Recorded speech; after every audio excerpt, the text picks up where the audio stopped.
My name is Gabe Snyder. Welcome to the Beaver Broadcasting Corporation's World News. Tonight we are going to talk about the crisis in Darfur, Sudan. Over 500,000 people have been killed in this genocide, and 2.5 million have been forced to flee their homes.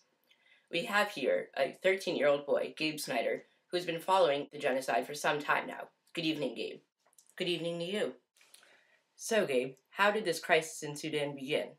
Well, there's been political instability in Sudan since 1989.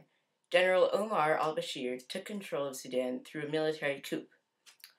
The new government struggled to keep rebels in check, and a civil war broke out.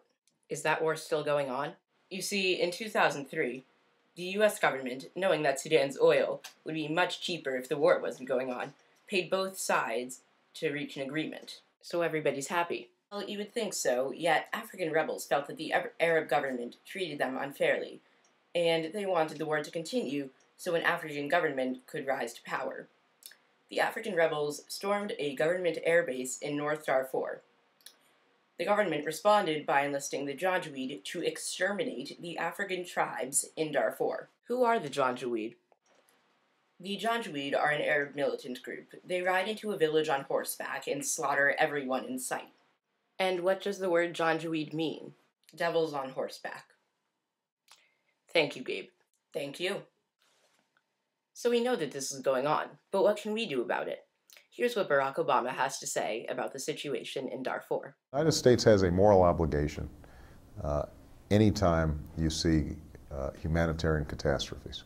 We are the most powerful nation on earth. We have the most stake in creating a order in the world that is stable and in which people have hope and opportunity.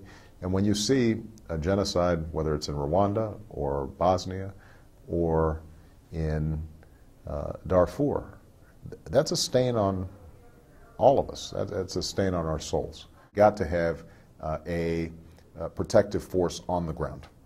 And it's now been authorized by the United Nations Security Council, but we have to push through any additional resistance that there may be. The United States has to make firm commitments in terms of the logistics and the transport and the equipping of these troops to make sure that they're actually effective on the ground.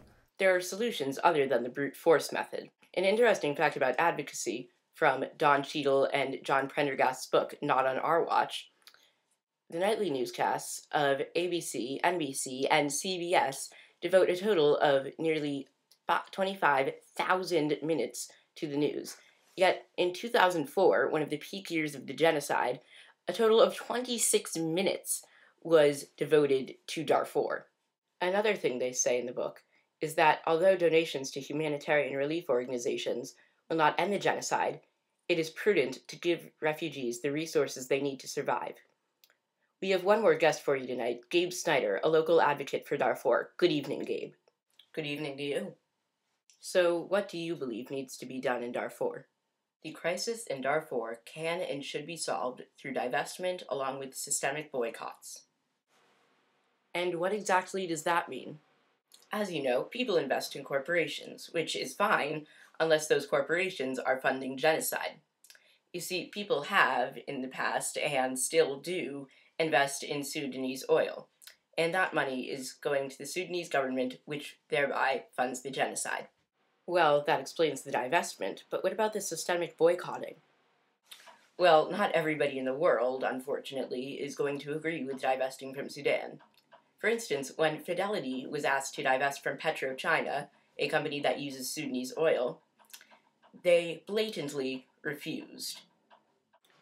And in that situation, would we boycott Fidelity or the company they refused to divest from? Well, here in America, it would be very difficult to boycott PetroChina, but if it were a domestic oil company, then I would say both.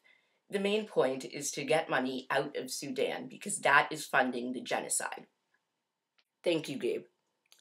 That's all the time we have for tonight. I'm Gabe Snyder from the Beaver Broadcasting Corporation's World News. Good night, everybody.